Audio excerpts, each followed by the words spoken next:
लाकारं व्याप्तं येन चराचरं तत्पदं दर्शितं येन तस्मै श्री गुरवे नमः। आनन्दमानन्दकरं प्रसन्नं ज्ञानस्वरूपं निजबोधरूपं योगीन्द्रमीड्यं भवरोगवैद्यं श्री सद्गुरुं नित्यमहं नमामि। हरि हरि हरि।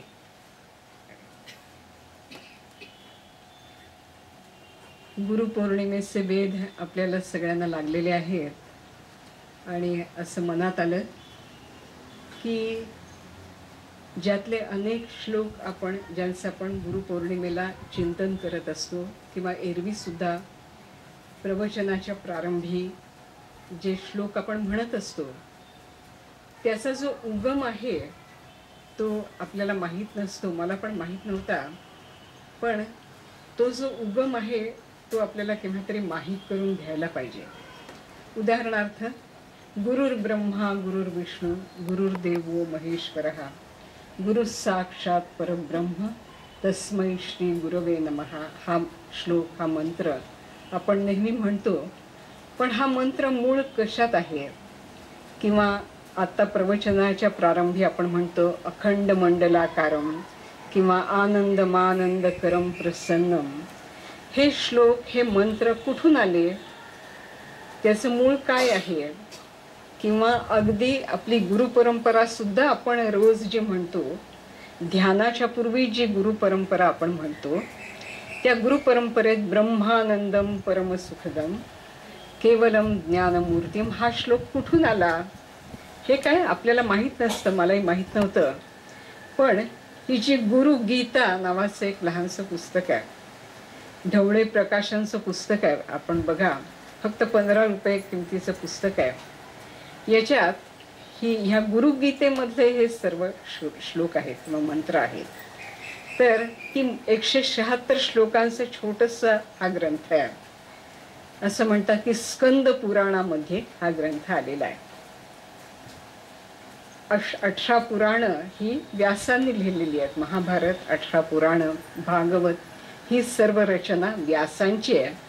त्यामुळे 18 पुराणांपैकी हे स्कंद पुराणातली ही गुरुगीता असल्यामुळे या गुरुगीतेचेही लेखक कोण आहेत? तर व्यासच आहेत। त्यामुळे गुरुपौर्णिमेला आपण व्यासांचं पण पुण्यस्मरण करत असतो। काही लोक असं म्हणतात की व्यास ही एका कोणा व्यक्तीचं नाव नसून ती एक मोठी गुरुपरंपरा म्हणतात, तशी परंपराच आहे, ती लेखकांची परंपरा आहे असं पण काही लोक म्हणतात। काही असलं तरी ही जी रचना आहे ही फार अतिशय उत्तम अद्वैतपर अशी ही रचना आहे आणि ह्याच्यात आपल्याला उपनिषदांचे अनेक प्रतिध्वनी ऐकू येतात आणि या नंतरचं जे ज्ञानेश्वर महाराजांसारख्या संतांचं जे वाङ्मय आहे त्याच्यामध्ये सुद्धा गुरुगीतेतल्या अनेक मंत्रांचे पडसाद आपल्याला ऐकू येतात। म्हणून हा 176 श्लोकांचा लहानसा ग्रंथ, पण जे कोणी साधक आहेत, ज्यांच्याजवळ गुरुनिष्ठा आहे, गुरुनिष्ठेने जे काही साधना करू पाहतायत त्या सर्वांसाठी हा ग्रंथ महत्त्वाचा आणि ओळख करून घेण्यासारखा असा हा ग्रंथ आहे। त्यामुळे एका दिवसात आजच्या रविवारी ती ओळख संपेल असं नाही आहे, पण क्रमशः येते काही रविवार आपण या गुरुगीता ग्रंथातले जे महत्त्वाचे असे जे श्लोक आहेत तर त्यांची ओळख आपण काही करून घेऊया, म्हणजे या संपूर्ण ग्रंथाचं थोडं का होईना आकलन आपल्याला होऊ शकेल। जशा बऱ्याचशा गुरुपरंपरा आणि ग्रंथ यांचे उगम हे शिव पार्वतीच्या संवादामध्ये असतात। अगदी अमृतानुभवासारखा श्रेष्ठ ग्रंथ, अद्वैतपर ग्रंथ, पण त्याचं पण मूळ आपण पाहायला गेलं तर शिव पार्वती संवादात आहे किंवा आदिनाथ सिद्ध आदिगुरु थोर तयासी नमस्कार भक्तिभावे आपण म्हणतो. तयाच्या पासोनी शिव शक्ती बीज, शिव आणि शक्ती यांचा संवाद आणि त्याच्यातून सगळं अध्यात्म आणि साधना यांचा उगम आपल्या परंपरेत झालेला आपल्याला दिसतो. तर त्याप्रमाणे हा सुद्धा जो ग्रंथ आहे गुरुगीता हा ग्रंथ आहे. अनेक प्रकारचे गीता आहेत. भगवद्गीता ही एक सर्वात महत्त्वाची गीता आहे, पण गुरुगीता आहे, अवधूत गीता आहे, गणेश गीता आहे. आपण दासबोधाच्या प्रारंभी या सर्व गीतांचा उल्लेख आहे आणि त्यांचं म्हणून स्वतंत्र महत्त्व पण साधनेमध्ये आहे. तशी ही गीता जी आहे ही गुरुगीता ही मुख्यतः गुरु तत्वाचं प्रकटीकरण करणारी, गुरुतत्व आणि ईश्वर तत्व हे एक आहेत असा यातला मुख्य सिद्धांत आहे. आणि मानवी रूपात आपल्याला जे जे कोणी गुरु दिसतात, फार सुंदर उपमा या ग्रंथामध्ये दिलेली आहे. तर ते म्हणतात की बहुतेक वेळा हृदयाला ही कमलाची उपमा दिली जाते. त्या हृदय कमलावर अशी जी अनंत साधकांची हृदय कमलं आहेत, तर त्या हृदय कमलांवर ज्यांची पावलं उमटलेली आहेत अशा सद्गुरूंना मी वंदन करतो. म्हणजे चित शक्तीची कमळं आपल्या सर्वांच्या रूपाने उगवलेली आहेत आणि त्या कमळांमध्ये या माझ्या हृदयावर देवा पवित्र आपुले पाऊल ठेवा अशा भावनेने आपण त्या पावलांची आता हृदय हे आपुले चौफाळून या भले बरी बैसवू पाऊले श्री सद्गुरूंची. तसं सगळी साधक हृदय म्हणजे काय आहेत, तर ती कमळं आहेत आणि ती सगळ्या जगभर नुसती कमळच कमळं फुललेली आहेत असं याच्यात म्हटलेलं आहे.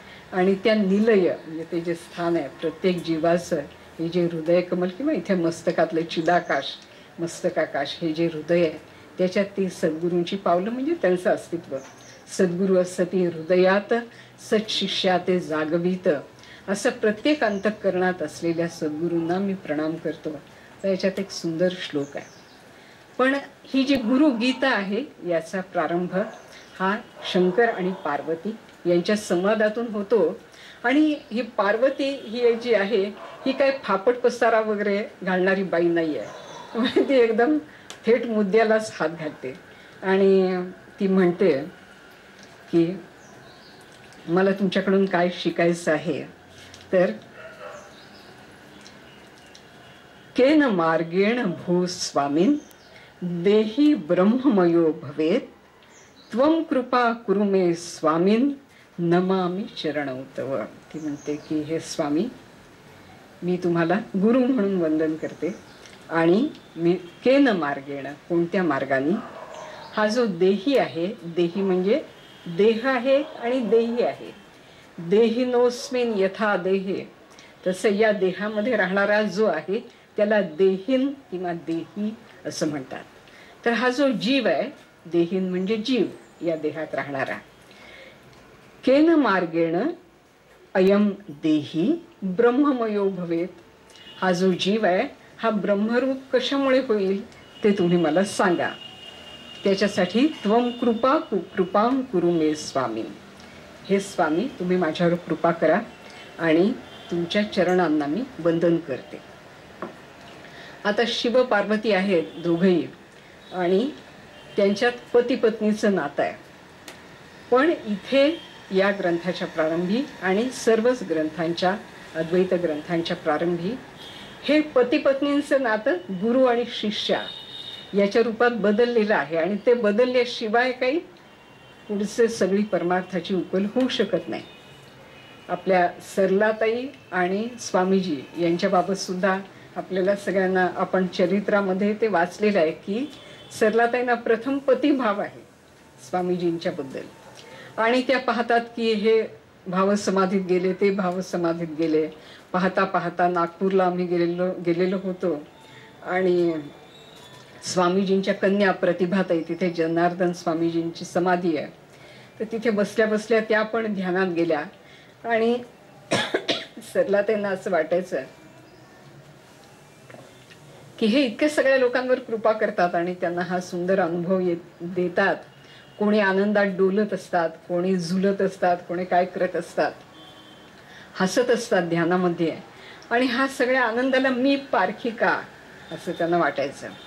तर स्वामींनी त्यांना असं सांगितलं की अजून पतिभाव आहे ना, तो पतिभावाचं रूपांतर गुरुभावात झाल्याशिवाय ते काही होणार नाही म्हणून. आणि एक दिवस खरोखरच त्या पतिभावाचं रूपांतर गुरुभावामध्ये झालं. आमच्या भाग्याने, मी माझ्या भाग्याने त्यावेळी तिथे उपस्थित होते.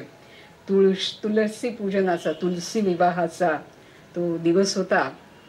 आणि स्वामींच्या दुकानामध्ये सरलाताई नेहमीप्रमाणे संध्याकाळी आलेल्या होत्या, घरची पूजा वगैरे करून आलेल्या होत्या. आणि सहज स्वामीजी म्हणाले की तुम्ही बसा ध्यानाला. आणि मग त्या एकदम पाहता पाहता त्या भावावस्थेमध्ये गेल्या. आणि अतिशय मुळात त्यांचं आपण सगळ्यांनी त्यांना पाहिलेलं आहे, तर ते सोज्वळ सात्विक स्वरूप, खरोखर एखादी देवताच असावी असं ते त्या ध्यानावस्थेमध्ये त्या दिसत होत्या.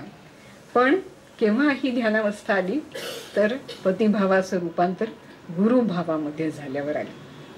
तसं या पार्वतीमाई यांचे शिवपती आहेत, पण आता त्या कोणत्या भावात आहेत तर शिष्या भावात आहेत.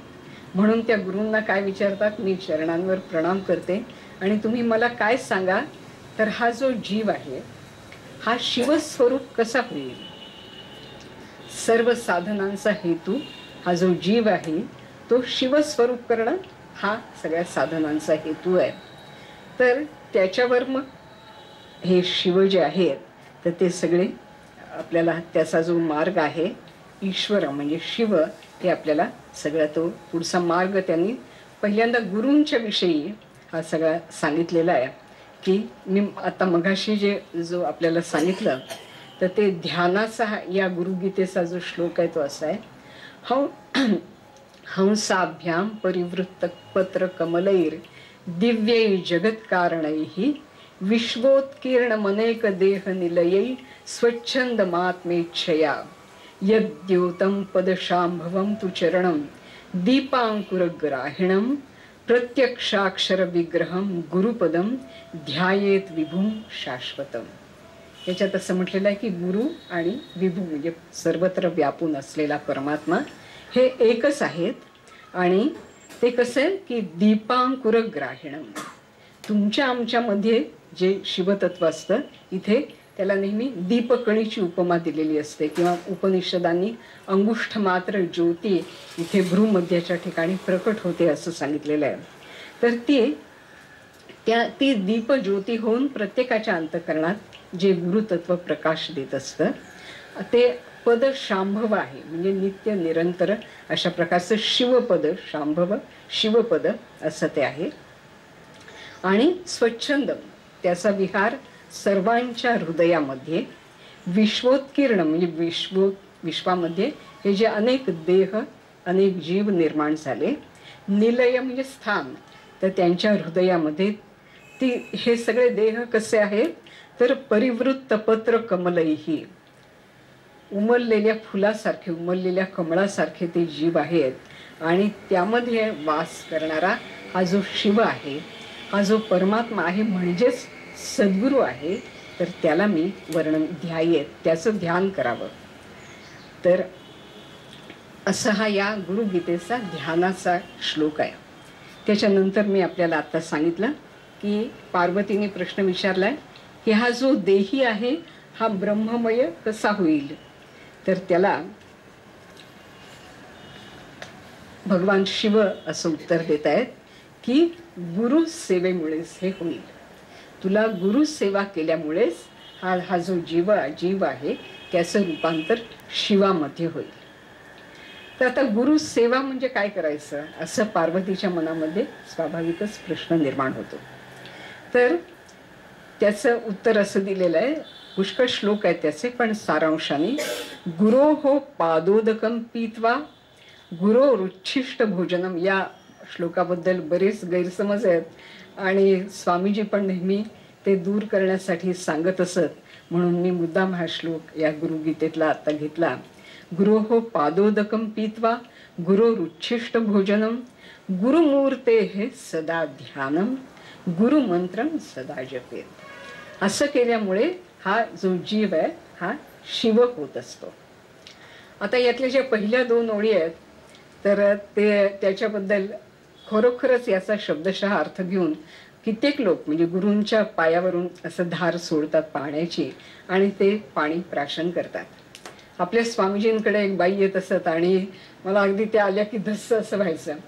त्या खरोखरच स्वामीजींचा उजव्या पायाचा अंगठा तोंडात धरून त्यांना नमस्कार करत असत आणि इतका स्वामीजींना त्याचा त्रास होत असे, पण त्या अगदी वृद्ध बाई होत्या आणि त्यांचा भाव राखण्यासाठी ते अगदी अनिच्छेने पण ते केल्याशिवाय काय त्यांचे पाय सोडत नसत. पण हा स्वामीजी हे सांगायचे की ते मला ह्या गैरसमज आहे. गुरूंचे चरण हे त्या अर्थाने प्रत्यक्ष त्या चरणांचं पाणी प्यावं असा शिवांना हे जेव्हा असं सांगतात त्यांना अपेक्षित नाही आहे. आपण गुरूंच्या चरणावर मस्तक ठेवतो आणि त्यामुळे कित्येक जण भावावस्थेत जातात, हे खरं आहे. म्हणजे तर ती जी शक्ती आहे ती वेगवेगळ्या प्रकारे गुरूंच्या शरीरातून संक्रमित होत असते. त्या संक्रमणाचा एक मार्ग हे गुरूचे चरण आहे. त्यांनी माथ्यावर हात ठेवल्याने पण ते होतं की नाही होतं. त्यांनी नुसतं पाहिल्याने होतं. आपण पाहिलेलं आहे की दृष्टी दीक्षा सुद्धा असते. वाणीने जे शब्द सांगितले ते सुद्धा अंतःकरणात पोचल्याने दीक्षा आपोआप होत असते. शक्तिपात किंवा शक्ती संक्रमण आपोआप होत असतं. पण त्याचा एक मार्ग हा पण आहे की गुरूंच्या चरणामधून, विशेषतः गुरूंच्या अंगठ्यामधून ही शक्ती संक्रांत होत असते. तर म्हणून मस्तक त्याच्यावर टेकावं हा त्याचा एक भाग झाला. पण त्यांच्या संपूर्ण अस्तित्वामधून जे काही ईश्वर तत्व बाहेर प्रकटत असतं तर ते आपण समजून घ्यावं, ते आत्मसात करावं. गुरूंचं उच्छिष्ट भोजन करायचं म्हणजे काय तर व्यासोच्छिष्टम जगत सर्वम. आपल्याला माहिती आहे की व्यासांनी सगळं काही उष्ट केलेलं आहे असं म्हणतात. आपण जे काही ज्ञान घेतो ते व्यासांनी आपल्याला आधीच सांगितलेलं आहे. तर गुरूंचं उच्छिष्ट म्हणजे खरोखर गुरूंनी उष्ट केलेली गोष्ट खाणं असं नव्हे. काही वेळा स्वामींची पाद्यपूजा होत असे तर ते अगदी सांगायचं, ते म्हणायचे की हे ताम्हातलं पाणी आहे, हे बाहेर नेऊन झाडाला घालायचं, हे प्यायचं नाही असं त्यांना सांगायला लागायचं. तसं सांगायचं. त्याचप्रमाणे गुरूंनी उच्छिष्ट केलेलं याचा अर्थ गुरुमुखातून जो उपदेश आलेला आहे तो गुरुमुखातून आलेला उपदेश अत्यंत श्रद्धेने ग्रहण करून तो आपल्या जीवनातून पण प्रकट करायचा. याला म्हणायचं गुरोरुच्छिष्ट भोजनम. गुरूंचं उष्ट खाणं नव्हे, हे करायचं. आणि गुरुमूर्ते हे सदा ध्यानम. सदैव अंतःकरणामध्ये सद्गुरूंची मूर्ती त्याचं आपण ध्यान करावं. आणि गुरूंनी जो मंत्र आपल्याला दिलेला आहे तर तो आपण नित्य जपावा. अनेक ठिकाणी अनेक संप्रदायांमध्ये दोन प्रकारे दीक्षा देतात. आपल्या इथे एकच प्रकारे देतात. पण काही संप्रदायांमध्ये आधी मंत्र देतात आणि त्या मंत्रांनी पुरेशी शुद्धी झाली की मग शक्ती संक्रमण करतात. असे विशेषतः दत्त संप्रदायी जे लोक आहेत त्यांच्यामध्ये अशी दोनदा दीक्षा एकच गुरु एकाच व्यक्तीला देत असते. तर हा जो गुरु मंत्र आहे, गुरूंनी दिलेला मंत्र आहे, त्याने आपलं शरीर, मन, बुद्धी ही शुद्ध होते आणि ते परमात्मा तत्वाचं ग्रहण करायला योग्य होत असते. त्यामुळे गुरूंचं ध्यान, गुरुमूर्तीचं ध्यान करावं, त्यांची मानस पूजा करावी ध्यानाच्या प्रारंभी आणि मग त्यांनी दिलेला मंत्र म्हणावा आणि मग ध्यानावस्थेमध्ये हळूहळू शिरावं.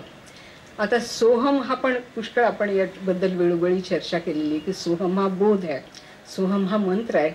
कायम तो सोहम सोहम असं म्हणायचं असं नसून सोहम हा बोध आहे, हा अंतःकरणामध्ये ठसवायचा आहे. ओम राम कृष्ण हरी हा मंत्र आहे आणि तो कसा आहे येताना जाताना आपण केव्हाही म्हणत असतो किंवा म्हणू शकतो. स्वरूपानंदांच्या मंदिरामध्ये असं सतत तो मंत्र जप असं म्हणत कोणी ना कोणाच्या हातात ती माळ असते. माळ घेऊन माळेच्या शिवाय पण सतत मनामध्ये ओम राम कृष्ण हरी असं अनुसंधान असणं ही पण एक साधन आहे म्हणजे. आणि इथे ओम राम कृष्ण हरी हा गुरूंनी दिलेला मंत्र आहे आणि त्याचा जप मनुष्याला शुद्ध करत असतो. वेगवेगळ्या प्रकारचे असे जे गुरूंनी दिलेले, ज्याला आपण सिद्ध मंत्र म्हणतो, त्यांनी स्वतः ते खूप वेळा त्याचं पुरुषचरण करून त्याच्यात एक प्रकारची शक्ती संचारित केलेले असे जे मंत्र आहेत त्यांना आपण सिद्ध मंत्र म्हणतो. असे जे गुरुमंत्र आहेत त्याचं सदैव चिंतन, कारण आपल्याला सर्व वेळ काही ध्यान करणं शक्य नसतं, पण काम करता करता मंत्र जप आपण करू शकतो. तर अशा प्रकारे अनुसंधानात गुरूंच्या अनुसंधानात मध्ये राहावं आणि त्यामुळे आपल्याला त्या परमात्म तत्वाशी एकरूप होता येतं असं भगवान शिव आपल्याला सांगतायत. आता गुरु हा शब्द कसा निर्माण झाला हे पण या गुरुगीतेमध्ये सांगितलेलं आहे. त्याचे 2 प्रकारचे अर्थ या गीतेमध्ये सांगितलेले आहेत. गुकारस्त्वंधकारश्च ऋकारस्तेज उच्यते अज्ञानग्रासकं ब्रह्म गुरुरेव न संशयः. आपल्याला वाचलेलं आहे आपण सर्वांनी की गु याचा अर्थ अंधार, अहंकार म्हणा, अंधार म्हणा, अज्ञान म्हणा. तर ह्याचा तो नाश करतो आणि त्याच्या जागी काय आणतो? ऋकार म्हणजे तेज आणतो, प्रकाश आणतो, ज्ञान आणतो आणि अज्ञानाचा ग्रास करतो. म्हणून जो आपला मार्गदर्शक आहे, आध्यात्मिक मार्गदर्शक आहे, त्याला आपण गुरु असं म्हणत असतो. गुरु याचा अर्थ श्रेष्ठ असं पण हे आहे. आणि गुरु याचा आणखी पण एक अर्थ याच्यात दिलेला आहे, तो असा आहे गुणातीत स्वरूपंच गुकारं च गुणातीतं ऋकारं रूपवर्जितं गुणातीत स्वरूपं च यो दद्यात् स गुरु स्मृतः. गु म्हणजे गुणातीत, गुणांच्या पलीकडे असलेला. आपल्याला माहिती आहे की सद्गुरु स्वरूप हे गुण सत्व रज तम या 3 गुणांच्या पलीकडे आहे. तर आणि ऋकार हा रूप वर्जित. आता आपण तर आताच पाहिलं की गुरूंचं ध्यान करायचं, गुरु मूर्ती आहे असं म्हटलेलं आहे आणि त्याच वेळी असं पण म्हटलेलं आहे की गुरु हा रूप वर्जित आहे. सुंदर शब्द आहे हा, रूप वर्जित. हा रूपात पण आहे आणि रूप वर्जित आहे. रूपात आपल्याला काय दिसतो? इथे पिता कद नेसलेले आहेत अंगावर,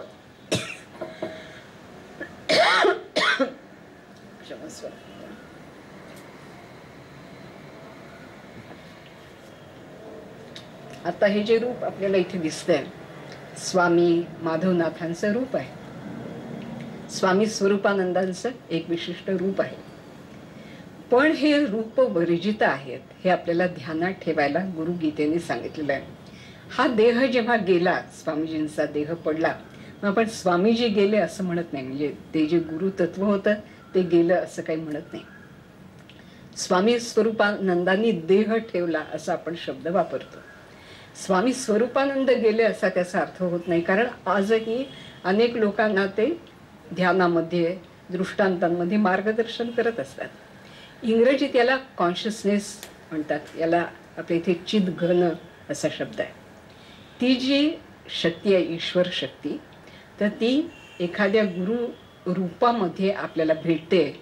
ज्यावेळी एखाद्या साधकाची इच्छा फार तीव्र होते, मोक्षाची इच्छा, ब्रह्मस्वरूप होण्याची इच्छा, त्यावेळी कोणा ना कोणा व्यक्तीच्या माध्यमातून भगवंत आपल्याला मार्गदर्शन त्या साधकाला मार्गदर्शन करण्यासाठी ती व्यक्ती पाठवते. जर तुकाराम महाराजांना खूप विलक्षण उत्कटता, तळमळ अशी लागलेली होती. तर जंगलातून जात असताना त्यांना ते बाबाजी चैतन्य हरिपाठामध्ये ते येतं, म्हणजे त्याचे अभंग येतात की बाबाजी चैतन्य आले आणि त्यांनी आपली परंपरा पण सांगितली. राघव चैतन्य, केशव चैतन्य अशी गुरु परंपरा सांगितली आणि तुकाराम महाराजांना आपणहून दीक्षा दिली. असे लोक भाग्यवान असतात की गुरु आपणहूनच दीक्षा देतात. बहुतेक वेळा मला ज्ञान सांगा असं म्हणत आपल्याला जायला लागतं, पण काही वेळा आपणहून पण ते अकारण अहेतुक दया सिंधू असल्यामुळे ते आपल्यावर अनुग्रह करतात. तर गुरुतत्व हे रूपवर्जित आहे. पण तुम्हाला आम्हाला मार्गदर्शन करण्यासाठी कधी स्वामी माधवनाथांच्या स्वरूपात, कधी कृष्णमूर्तींच्या स्वरूपात, कधी विमलाजींच्या स्वरूपात, कधी वरदानंद भारतींच्या स्वरूपात, त्याही पूर्वी गोंदवलेकर महाराजांच्या स्वरूपात, पण त्यांनी रूप हे तात्पुरतं ते धारण करतात, पण मूळ स्वरूप जे आहे ते गुणातीत आहे आणि काय आहे? रूपवर्जित आहे. की तुम्हाला खूप सुंदर वाटला हा अर्थ की गुणातीत रूपवर्जित आहे. हे आपल्याला नेहमी लक्ष, कारण लोक नेहमी गुरूंच्या प्रत्यक्ष स्वरूपावर खूप प्रेम करतात आणि दुःखी पण होतात. त्यांनी देह ठेवल्यानंतर कित्येक आपल्याला शोकाकुल झालेले नामदेवांसारखे थोर संत पण आपल्याला माहिती आहे की ज्ञानेश्वर महाराजांनी संजीवन समाधी घेतल्यानंतर काही काळानंतर कित्येक काळ गेला तरी पण नामदेव महाराजांचा तो शोक काही कमी होईना. तर असं म्हणतात की ज्ञानेश्वर महाराजांनी त्यांना चैतन्य स्वरूपात दर्शन दिलं. पण इतकं ते जे रूप असतं त्याच्यावर पण आपलं प्रेम जडलेलं असतं. त्यामुळे ही गुरुगीता आपल्याला सांगते की गुरूंना गुणातीत स्वरूपात पहा, गुरूंना रूप वर्जित अशा स्वरूपात पण पहा, नाहीतर मग ते त्यांच्याशीच मग ते कित्येक लोकांच्यात तर मग ते तशाच प्रकारचे कपडे पण आपण घालायचे, तसंच आपण बोलायचं नकळत. म्हणजे इंग्रजीत अशी एक म्हण आहे, imitation is the best kind of appreciation. म्हणजे ज्या व्यक्तीचे जे आवडतं ते आपण नकळत त्याच्या सगळ्याच गोष्टींचं काय करायला लागतो, अनुकरण करायला लागतं. म्हणजे अनुकरण हे एका प्रकारे रसग्रहण आहे, ही खरी गोष्ट आहे. पण त्या अनुकरणाची पण काहीतरी मर्यादा असली पाहिजे. आणि त्या अनुकरणाच्या पलीकडे जाऊन त्या व्यक्तीमधलं गुरुतत्व जर आपण पाहायला शिकलो नाही तर मग तिच्या वियोगाने इतकं काय व्यथित होऊन जाऊ की मग पुढे साधन आपण सुचणार नाही आणि त्याने आपल्याला जी कर्तव्य सांगितलेली आहेत ती पण आपण पार पाडू शकणार नाही.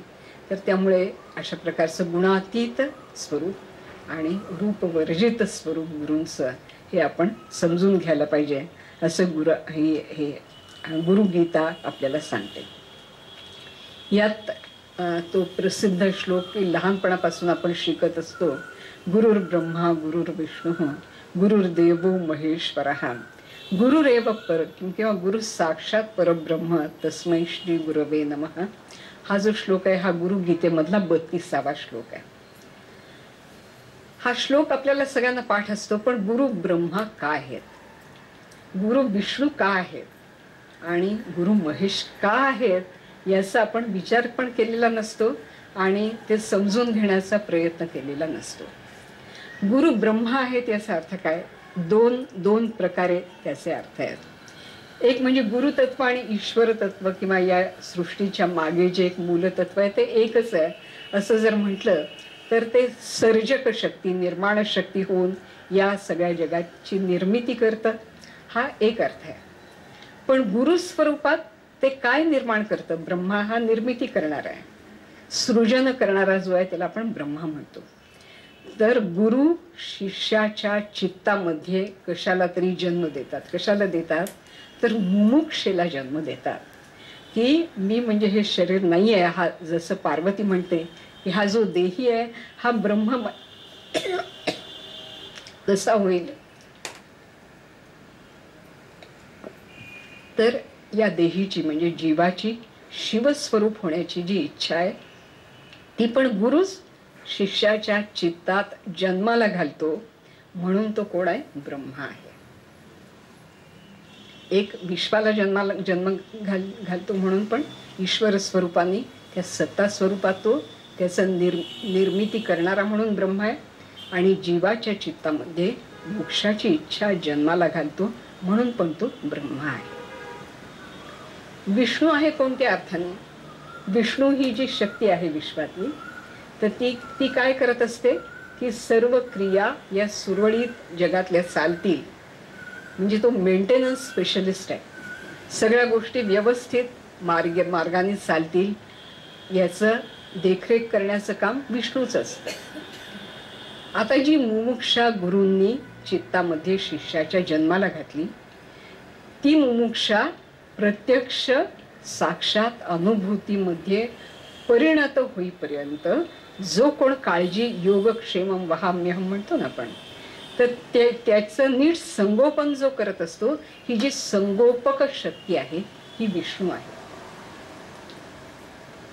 मोक्षाच्या इच्छेला जन्म देणारी शक्ती ब्रह्मा स्वरूपात गुरु आहे. ती जी इच्छा आहे ती नीट फळत फुलवत वाढवत तिचं योग्य जी परिणती व्हायला पाहिजे, शेवट व्हायला पाहिजे तिथपर्यंत तिची काळजी घेणारी संगोपक शक्ती म्हणजे कोण, विष्णू आहे.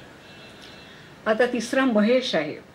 महेश आपल्याला माहिती आहे की हा नेहमी रुद्र आहे, संहारक आहे. डम डम तर डमरू ये, खण खण तर शूल ये, शंख फुंकीत ये रुद्रा. दुष्ट सिंहासने घालही पालथी. जगातलं जे जे काही वाईट आहे, अशुभ आहे, त्या सगळ्याचा संहार करता हा भगवान शिव आहे. मग गुरु या स्वरूपामध्ये, महेश या स्वरूपात काय करत असतात तर शिष्याच्या चित्तामध्ये जन्मणाऱ्या ज्या कुवासना आहेत, ज्या त्याच्या साधनेला, त्याच्या मोक्षाच्या इच्छेला बाधक आहेत, अशा सगळ्या वासना ह्याचा तिसरा डोळा उघडून हा काय करत असतो, जाळून टाकत असतो. एक फार सुंदर गोष्ट आहे, उमदीकर महाराजांची गोष्ट आहे. भाऊसाहेब महाराज उमदीकर हे गुरुदेव रानड्यांचे गुरु. तर त्यांचे जे शिष्य होते त्यातले थोरले अंबुराव महाराज, स्वामी माधवनाथांना अंबुराव महाराजांचं चरित्र खूप आवडत असे आणि त्यातल्या गोष्टी नेहमी ते सांगत असत. तर पहिले अंबुराव महाराज आणि दुसरे रामराया म्हणजे गुरुदेव रानडे. तर हे जे अंबुराव महाराज होते तर त्यांच्या अगदी तरुण वयातच त्यांची पत्नी गेलेली होती आणि काही वेळा त्यांना ती शरीरातली कामवासना इतकी अनावर होत असे की असं ते वेडे पिसे होऊन जायचे. आणि काय करावं, पण ते विलक्षण प्रामाणिक होते. ते गुरूंनी अक्षरशः मानगुटीला धरूनच आधी त्यांना दीक्षा दिलेली होती. ते तर पळून चाललेले होते. तुम्हाला त्यांची गोष्ट माहिती असेल कदाचित, की पत्नी गेल्यावर सैरभैर झाले होते. तर त्यांची बहीण त्यांना म्हणाली की शेजारच्या गावी जत्रा आहे आणि त्या जत्रेत जेवायला पुरणाच्या पोळ्या वगैरे वाढतात, तर तू तिथे जाऊन छान पुरणाची पोळी खाऊन ये, जरा बदल, तुला बरं वाटेल म्हणून गेले. तर भाऊसाहेब उमदीकर महाराजांनी त्यांना पाहिलं आणि त्याने ओळखलं की हा आपला बच्चा आहे आणि कसंही करून याला बोलावलं पाहिजे. तर त्याला हाक करून बोलावलं आणि म्हणाले की तंबाखू खातोस का, म्हणाले. त्यांना तंबाखू फार आवडत होती म्हणून. तर ते आवडीने बसले. मग म्हणाले मग मी नाम देतो, नाम घेतोस का. त्याला मात्र बिचकले. नाही म्हणाले, आता जरा जायचं तिकडे जत्रेला जायचंय. बरं म्हणाले, परत येता नाहीये. मग जत्रेला गेले, पुरणाच्या पोळ्या बिळ्या खाल्ल्या, मजा केली आणि यांना दिसू नये अशा बेतानी लपत छपत परत येत होते. तर यांनी एक माणूस बोलून अक्षरशः त्यांना बोकोट्याला धरून आणलं आणि समोर बसवून नाम दिलं. आणि मग मला जमेल की नाही, हे काय असं सगळं करत करत पण नाम त्यांनी दिलं. आणि असं सांगतात की ते इतक्या निष्ठेने त्यांनी जपलं की अगदी थोड्या दिवसांमध्येच त्यांना त्या नामाच्या अनुभूती यायला लागल्या. त्यांना वाटलं की आपले खूप तेज दिसायला लागलं. त्यांना वाटलं बहुधा आपल्या हातात डोळे बिघडले, काहीतरी झालं. तर ते घाबऱ्या गेले. म्हणाले बघा मला असं होतंय. त्यांना इतकं भरून आलं गुरूंना. अरे किती निष्ठेने, एक क्षण पण नामाविना सोडला नाही अनुग्रह घेतल्यानंतर. यांचीच गोष्ट मी आपल्याला सांगते. पुढे यांना असं वाटलं की केव्हा तरी आपल्याला आता हे जमत नाही तर आपण वारांगणेकडे जाऊया, असं त्यांनी ठरवलं. आणि इतके प्रामाणिक होते ते आपल्या गुरूंकडे गेले आणि म्हणाले की बघा मला आता असं करावं असं वाटतं, तर मी काय करू, असं गुरूंनाच विचारलं. ते हसले गुरु आणि म्हणाले बरं तुला जायचं ना, जा म्हणाले, मी आहे तुझ्या बरोबर, तू काय काळजी करू नको, जा म्हणाले. आणि ते गावापासून थोड्या अंतरावर त्या बाईंचं घर होतं, तिकडे गेले. तर त्या घराला कुलूप होतं आणि असं कळलं की त्या बाई नाही आहेत. तर जी काय धडक देणार होते तर ती काय झाली नाही, सफल झाली नाही. पण गुरु बरोबर होते. त्यांनी शिष्याचं जाणलं अंतःकरण आणि ती त्याची इच्छा पण जाणली. त्याचा शरीराचा जो आवेग होता तो पण जाणला आणि त्या आवेगाचा विध्वंस करून टाकला आणि त्याचं भस्म केलं आणि म्हणाले आता कर साधना, आता तुला काम त्रास देणार नाही. म्हणजे शंकराला कामारी काम म्हणतात. आपण म्हणतो ना शंकराला कामदेवाचं दहन केलं. याची ही साक्षात गुरु कामदहन कसं करतात याची ही गोष्ट आहे. आणि त्यांना ते पाहून इतकं म्हणजे हेतू सफल झाला नाही, इतका वीट आला त्यांना आणि स्वतःचा पण वीट आला की काय मी असं कुठल्या तरी मोहात सापडून काय करायला चाललो होतो. आणि त्या क्षणी ती वासना सगळी जळून गेली. संत चरण रज लागता सहज, वासनेचे बीज जळून जाये. असं ते बीज जळून गेलं. आणि त्यानंतर मी अंबुराव महाराजांसारखा वीतराग इंद्रिय जयी संत झाला नाही असं लोक म्हणतात. अशा उंचीला गेले जे गुरूंच्या संमतीने वारांगणेकडे जायला निघालेले होते. कुठल्या कुठे गुरु परिवर्तन कसं घडवून आणतात माणसामध्ये बघा. तर या अर्थाने ते महेश आहेत की ते सगळ्या शिष्याच्या ज्या वासना त्या प्रथम जाणतात आणि मग जाळतात, असंही करतात, म्हणून ते महेश आहेत. हा म्हणून दिसायला हा अगदी आपण किती वेळा गुरु ब्रह्मा गुरु विष्णू गुरुदेव महेश्वरा नेहमी म्हणतो, पण त्याच्या मागे केवढं एक त्यांचं गुरूंचं जे काही कर्तृत्व आहे, जे शिष्याच्या जीवनात ते करत असतात, तेवढं ते लपलेलं आहे बघा मी. तर असे हे गुरु मोक्षेच्छा देणारे, मोक्षेच्छेचं संगोपन करणारे आणि ती जी इच्छा आहे ती फलद्रूप करणारे आणि त्याच्या आड येणारं सगळं काही आपला तिसरा डोळा उघडून जाळून भस्मसात करणारे असे सद्गुरू. म्हणून त्यांना म्हटलेलं आहे की म्हणून ते साक्षात परब्रह्मच आहे. तस्मै श्री गुरवे नमः असा या साध्या श्लोकाचा पण खूप महत्त्वाचा असा भावार्थ याच्यामध्ये लपलेला आहे. अज्ञान तिमिरांधस्य ज्ञानांजन शलाकया चक्षुरुन्मीलितं येन तस्मै श्री गुरवे नमः. आता ते तस्मै श्री गुरवे नमः द्रुपदासारखं पुन्हा पुन्हा ते येतं. अज्ञानरूपी जो अंधकार होता तर तो कसा दूर केला? ज्ञानांजन शलाकया. त्या पूर्वी असं ते याला लावून एका लांब काडीला एक प्रकारचं अंजन लावून असं डोळ्यात घातलं की पाताळातली धन म्हणजे लपलेले धनाचे साठे सापडायचे म्हणे. पायाळू माणसाला पण ते दिसतात असं पण हे आहे.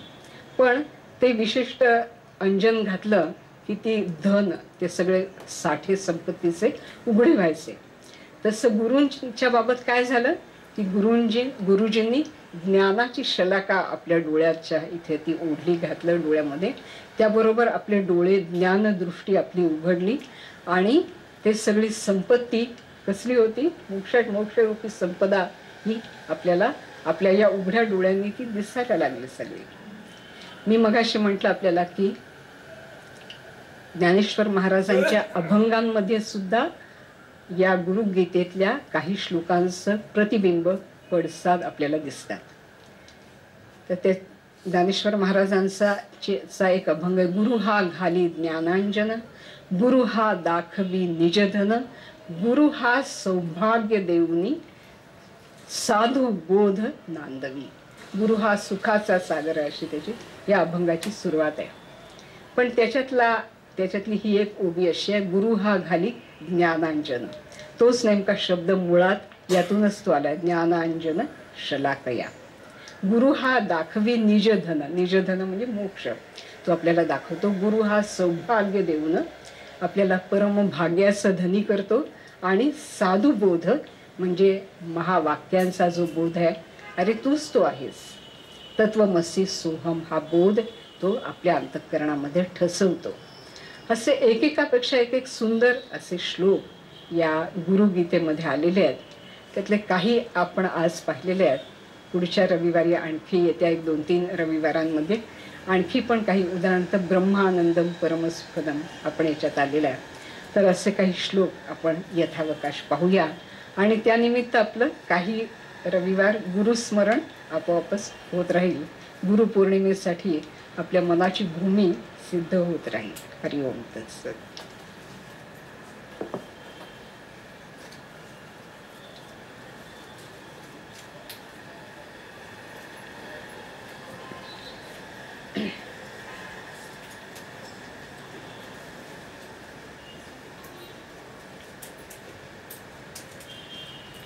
थोडा वेळ शांत बसूया. कोणी चष्मा घातलेला असेल तर चष्मा काढून ठेवावा. हात मांडीवर द्रोणासनात किंवा सिद्धासनात अगदी स्वस्थ स्थिर ठेवावेत. ध्यानासाठी प्रथम आपल्याला आपलं शरीर अनुकूल करून घ्यायला लागतं. आपण आपल्या शरीराशी संवाद करू शकतो. खरं म्हणजे शरीराशी संवाद करण्याची ही जी शक्ती आहे ती अनेक रोगांच्या व्याधींच्या निराकरणाला उपयोगी पडू शकते. आपण ज्याला प्राणिक हिलिंग म्हणतो, आपण ज्याला रेकी म्हणतो, हे दुसरं तिसरं काही नसून त्या शरीरामध्ये खेळत असलेल्या ज्या प्राणशक्ती आहे तिच्याशी संवाद करण्याचे ते वेगवेगळे मार्ग आहेत. ध्यानासाठी जेव्हा आपण शरीराला अनुकूल करून घेतो तेव्हा ते सर्व वेगवेगळे अवयव आणि त्याच्यातून खेळणारी चैतन्य शक्ती याच्याशी आपण एक प्रकारे बोलत असतो, संवाद करत असतो. तर प्रथम आपल्या दोन्ही पावलांकडे बघूया आपण. ते दोन्ही पावलं अगदी स्वस्थ शांत आहेत. घोटे, पोटऱ्या, गुडघे आणि मांड्या ही जी बैठक आहे आपली ध्यानाची, तर अगदी स्वस्थ शांत अशी आहे.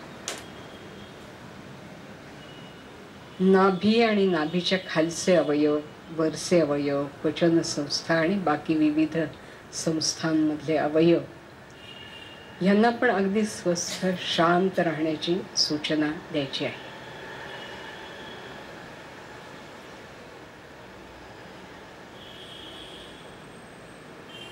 जेवून बराच वेळ झालेला आहे त्यामुळे अगदी हलकेपणा आहे पोटाला. पचनेंद्रिय अगदी शांतपणे काम करतायत. थोडं वरती आलात की दोन्ही फुफ्फुस आहेत, आपलं हृदय आहे, तर ते सुद्धा शांतपणे काम करताय. बालपणापासूनचे सगळे अनुभव, सुखदुःखाचे, चिंतेचे, भयाचे, आनंदाचे, हे त्या हृदयाच्या ठिकाणी केंद्रित होत असतात, संचित होत असतात. तर ते हृदय प्रसन्न करायचं आहे. ते सगळे ताण आपण सोडून द्यायचे, हलकेच. थोडं वरती यायचं आहे. आपले दोन्ही खांदे सरळ रेषेत आहेत. आपली मान, मस्तक सरळ रेषेत आहे. चेहऱ्याकडे जणू काय आरशात पाहतोय अशा प्रकारे चेहऱ्याकडे पहा. चेहरा पण अगदी शांत आहे, ध्यानस्थ बुद्धासारखा शांत आहे. कपाळ, जबड्याचे सांधे, कानाची खालची बाजू, मागची बाजू, या सर्व ठिकाणी ताण संचित होत असतो. तो पण हलकेच सोडून द्या, विसर्जित करा. आता लक्ष पाठीच्या कण्याकडे द्या. तिथून मणक्यांची रांग आहे, त्याच्यातून मज्जारज्जू वरती आलेला आहे. मध्ये ठिकठिकाणी शरीरात सर्वत्र ज्ञानतंतू, मज्जातंतूंची पाठवणी केलेली आहे. या सर्वांना जणू मनाने स्पर्श करत अगदी शांत रहा, अगदी स्वस्थ रहा, ताणरहित रहा, असं त्यांना सांगत सुचवत हळूहळू वरती यायचंय. दोन्ही हातही अगदी स्वस्थ आणि शांत आहेत. मानेकडून वरती मस्तकाकडे यायचं आहे.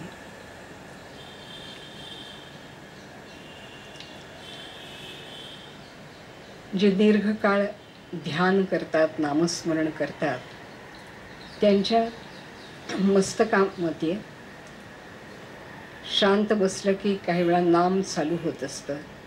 बैखरीने नव्हे, वाणीने नव्हे, स्वरयंत्राने सुद्धा नव्हे, तर मस्तकात नाम चालू असल्याचा काहींना अनुभव येऊ शकतो.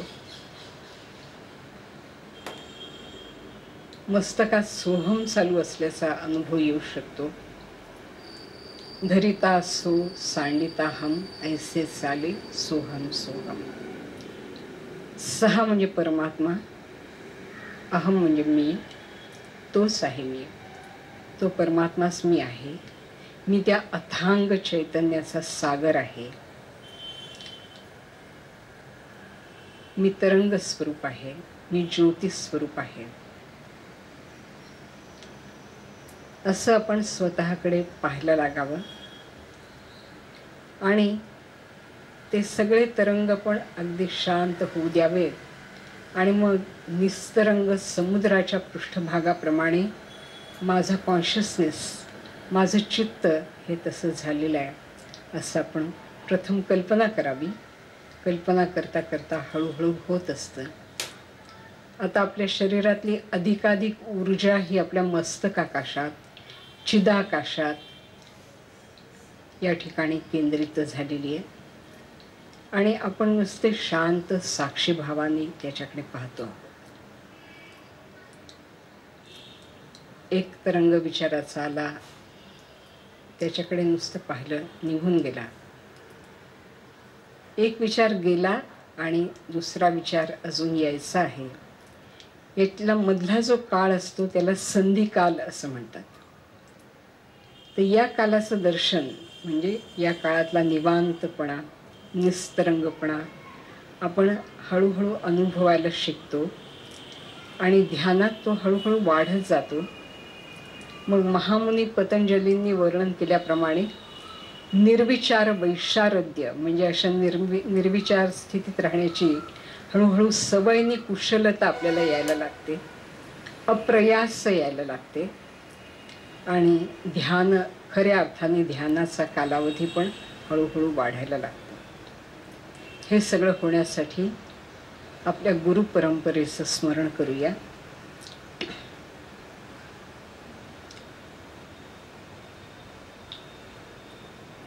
आदिनाथ सिद्ध आदिगुरु थोर, तयांसी नमस्कार भक्तिभावे. तयांच्या पासूनी शिवशक्ती बीज, लाधले सहज मत्स्येंद्राते. मत्स्येंद्राने दिले गोरक्षाला गुणी, गोरक्षे गहिनी धन्य केला. गहिनीनाथे बोध केला निवृत्तीसे, निवृत्ती उपदेशी ज्ञानदेवा. ज्ञानदेव शिष्य देव चूडामणी, पुढे झाले मुनी गुंडाख्यादी. रामचंद्र महादेव रामचंद्र, प्रसिद्ध मुनींद्र विश्वनाथ. योग सारायसे परंपरा प्राप्त, सद्गुरु गणनाथ धीमज. स्वामी म्हणे झाले कृतार्थ जीवन, सद्गुरु चरण उपासिता.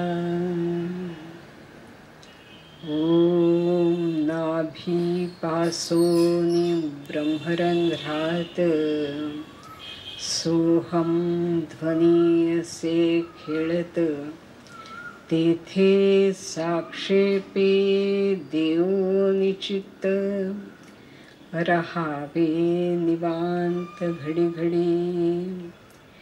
घडी घडी करावा विवेक, देहादि प्रपंच मायिक. सत्य नित्य शाश्वत एक, असे निशंक आत्मरूप. आत्मरूपी दृढ विश्वास, आत्माची मी हा निधिध्यास. साक्षित्वे साहोनी सुखदुःखास, करावा अभ्यास नित्यनेमी. नित्यनेमी सिद्धस्मरण, करावे भावे सोहम ध्यान. चालता बोलता अनुसंधान, प्रयत्ने करून असो द्यावे. असो द्यावे चित्त प्रसन्न, भगवंती निष्ठा पूर्ण. तो संकटी सत्वर धावून, देई संरक्षण निज भक्ता. निज भक्ता घेऊन जवळी, कृपा कटाक्षे पुरवाळी. जेथीचा तेथे नेवो निघाली, आनंदमिळी स्वरूपाच्या श्रीराम.